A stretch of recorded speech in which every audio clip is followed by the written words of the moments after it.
Ya, Saudara, pemerintah memutuskan untuk memperpanjang status pandemi COVID-19 di tengah merebaknya varian Omikron. Di saat yang bersamaan pula, Kemendikbudristek mengeluarkan keputusan pelaksanaan PTM 100% di wilayah PPKM level 1 dan 2. Dan tentunya hal ini menimbulkan pertanyaan bagaimana keputusan PTM 100% diterapkan saat Omikron tengah menyebar, dan yang paling penting adalah bagaimana menjamin PTM 100% bisa berjalan dengan aman.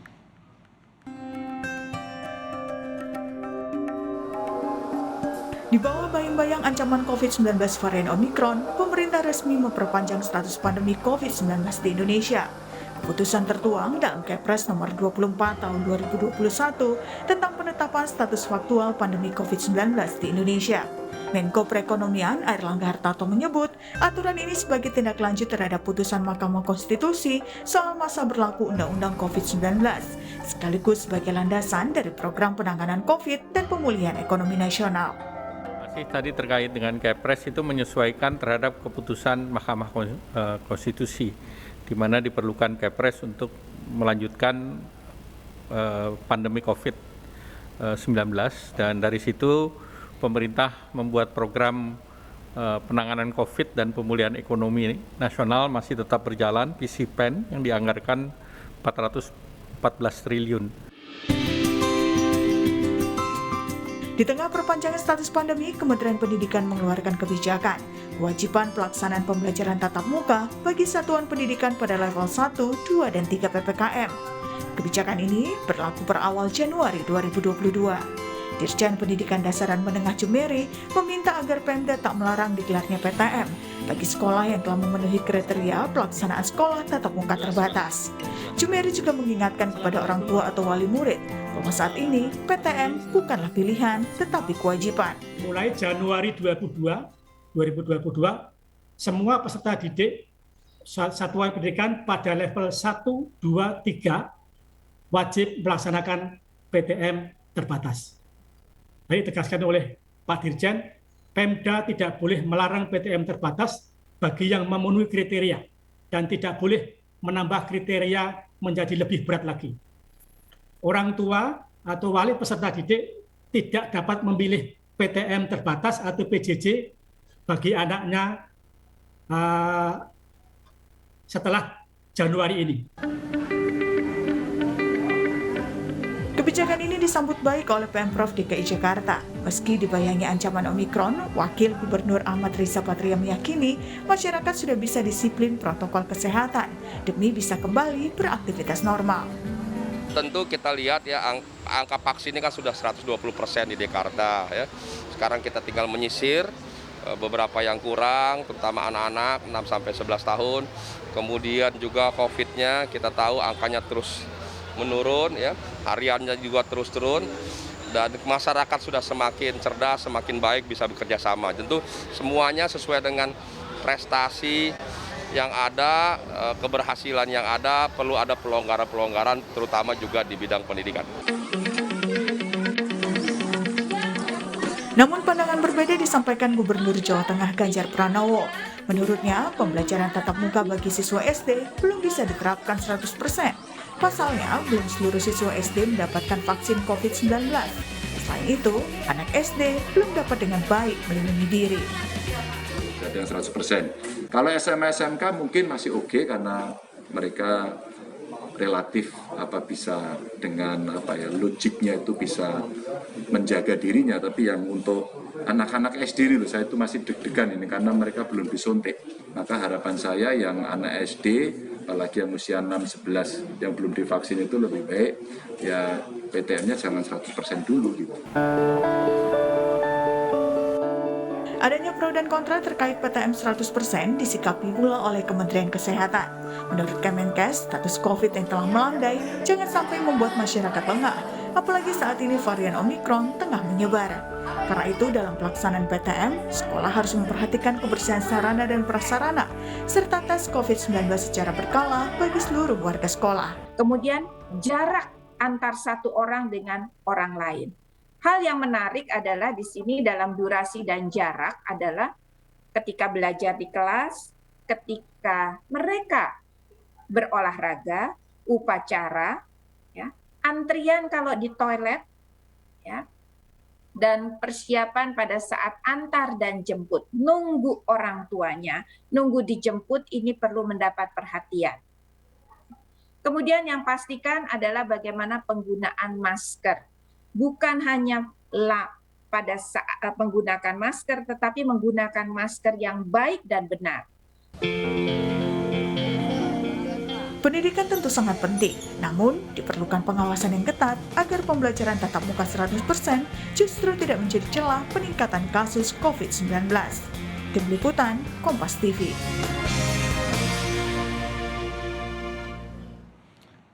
Wajib PTM 100% ini kita akan bahas bersama sejumlah narasumber. Ada Ketua Umum Ikatan Dokter Anak Indonesia (IDAI), Dr. Piprim Basarah Yanuarso, ada Ketua Komisi 10 DPR RI, Mas Syaful Huda, dan juga Koordinator Nasional Perhimpunan Pendidik dan Guru P2G, Mas Satriwan Salim. Selamat pagi, Mas Satriwan, Kang Huda, dan juga Dr. Piprim.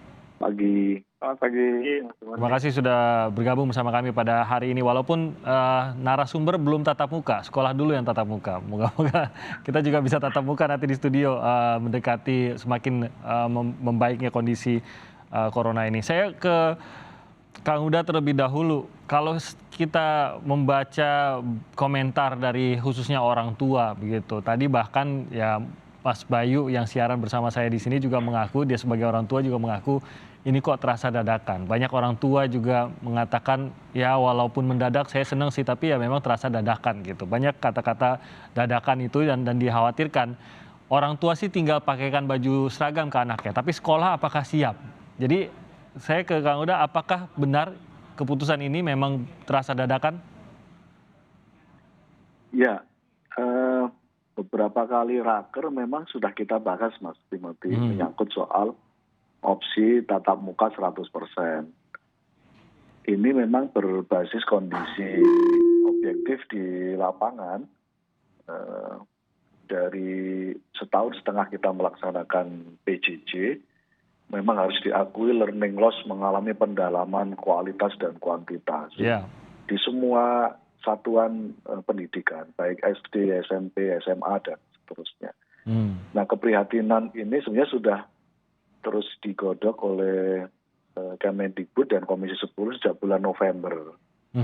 Sejak bulan November sebenarnya kita sudah memberikan semacam aba-aba awal bahwa Januari bagusnya memang kalau tidak ada kenaikan penularan COVID, lebih baik secepatnya dilakukan pembelajaran tatap muka 100%. Karena learning loss tidak lagi ancaman, tapi memang sudah nyata terjadi di lapangan. Itu yang pertama. Yang kedua, di Komisi 10 pun kami dapat aspirasi dari orang tua siswa, di mana orang tua siswa untuk kelas menengah bawah relatif sudah tidak sanggup lagi untuk menyelenggarakan pendidikan di rumahnya masing-masing. Nah, aspirasi orang tua ini tinggi sekali, Mas Timothy, hampir mencapai 80%.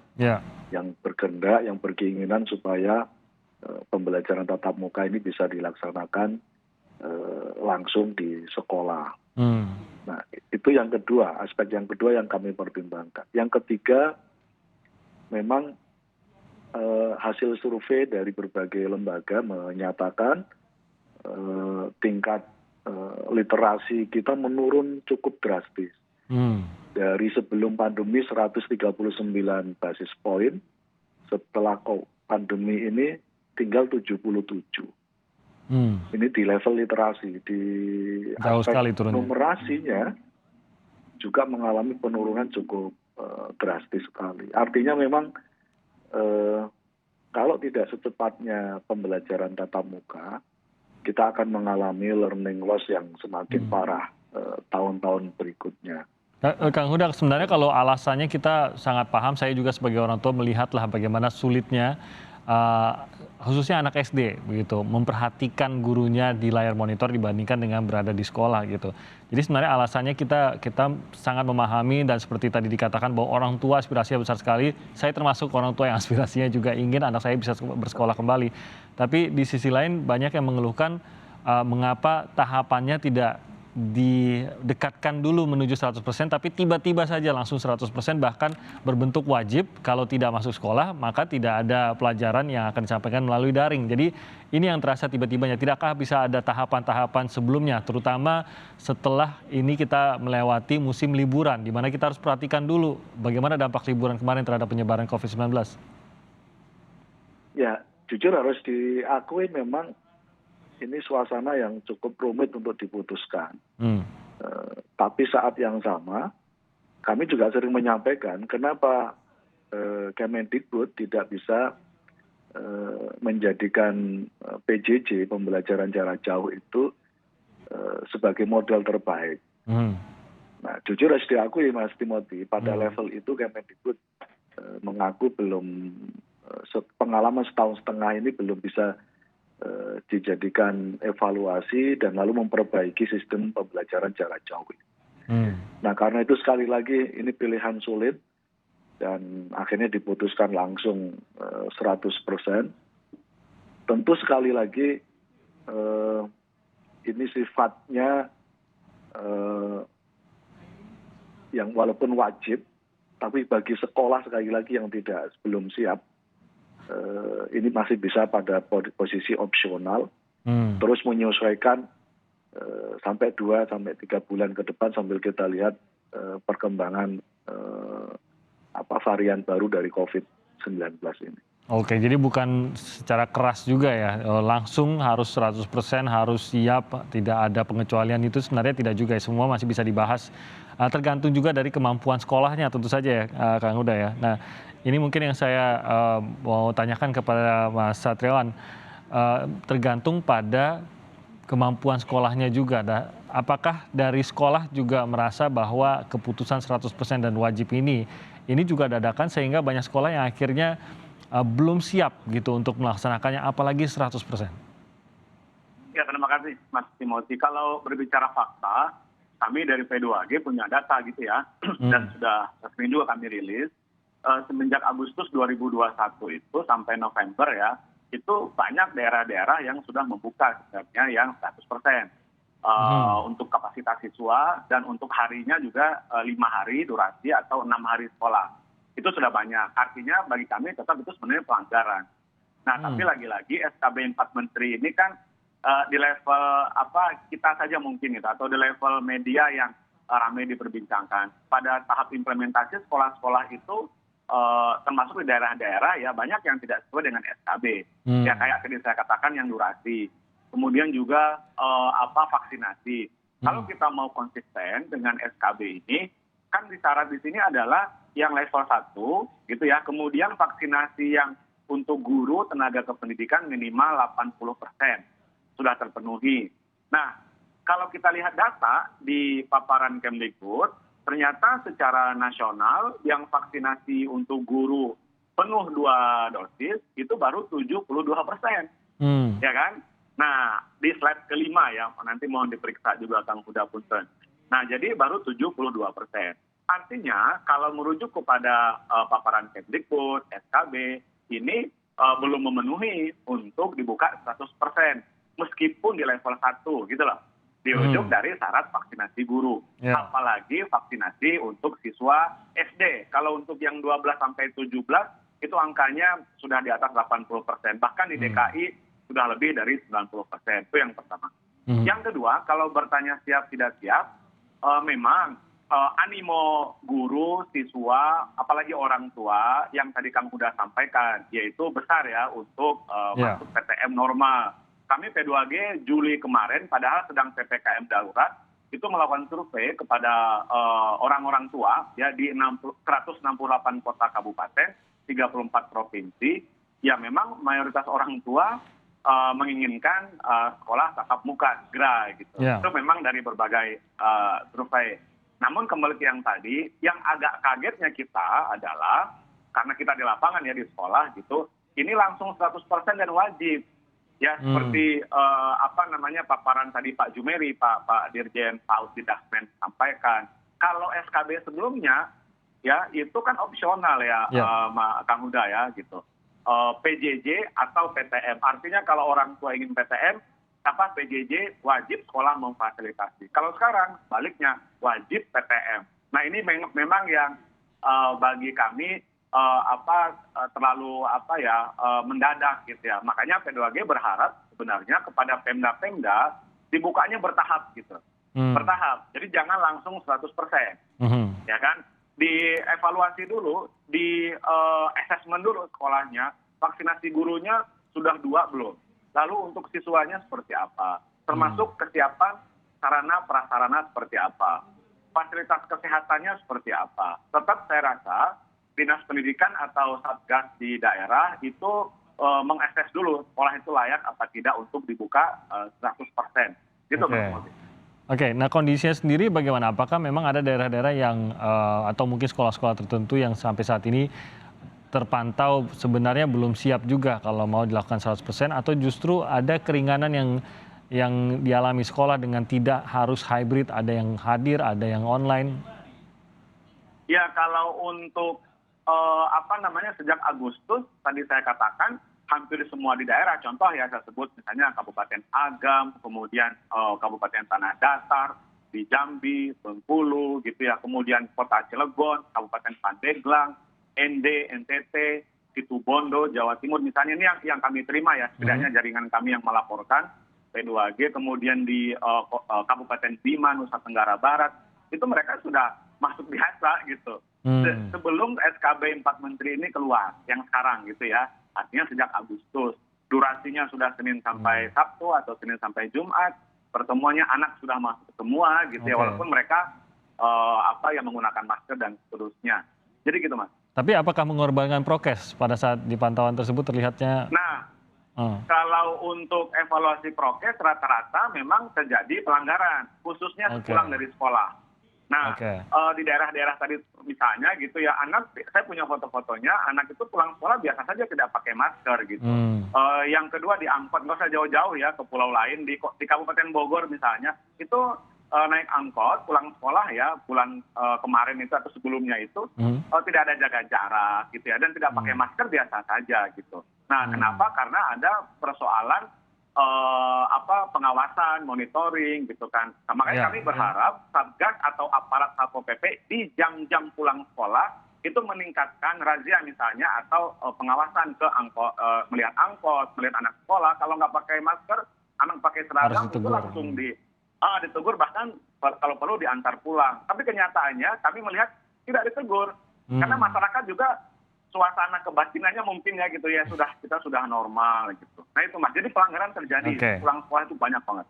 Oke, makasih Mas Satriwan. Saya ke Dr. Piprim, sebenarnya kalau dari sisi kesehatannya bagaimana ya? Kalau tadi kita sempat mendengar setidaknya komentar dari Gubernur Jawa Tengah yang mengatakan mungkin kalau untuk usia SD ini yang harus secara khusus dipikirkan terlebih dahulu lebih matang dan ada batasannya karena masih banyak yang belum menerima vaksin gitu. Apakah ini memang menjadi lebih berbahaya sekolah 100% ini bagi anak-anak khususnya usia SD yang lebih banyak belum menerima vaksin?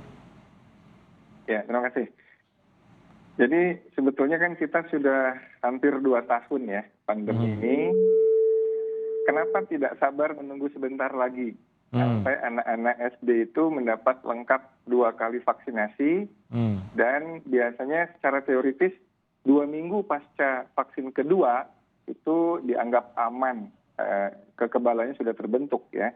Artinya kan sayang ini kita sudah menunggu 2 tahun ya, tiba-tiba mendadak anak SD itu belum lengkap vaksinasinya sudah dimulai PTM 100%. Ya. Dan ini saya kira di antara orang tua nggak semuanya sepakat ini. Masih banyak yang konsultasi kepada kami para dokter anak ya.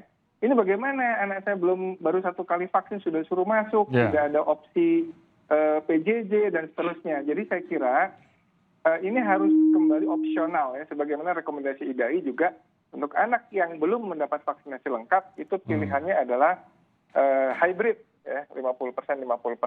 Saya kira seperti itu Mas. Oke, terkait dengan vaksinasi untuk tenaga pengajar ini juga apakah memang sebaiknya disyaratkan seluruhnya sudah tervaksinasi dan bagaimana dampaknya terhadap anak kalau memang masih ada yang belum? Betul. Jadi kami rekomendasi IDAI itu mensyaratkan 100% guru dan semua karyawan itu sudah vaksinasi. Karena ada 1 atau 2 saja yang tidak vaksinasi dan dia kemudian menularkan, itu kan bisa bubar semua ya. Kita sudah senang-senang landai begini, tiba-tiba dibuka sekolah, ada yang kemudian penular ya. Jadi gini loh, dalam kesehatan itu aspek pencegahan, aspek promotif preventif itu harus lebih kita utamakan daripada sudah kejadian baru kemudian kita heboh untuk memadamkan kebakarannya gitu. Ya, jadi saya kira seperti itulah pola berpikir kita. Oke, itu menarik juga bahwa memang justru fokusnya bagaimana agar kita bisa mengantisipasi jangan sampai atau terjadi atau mencegah lebih tepatnya.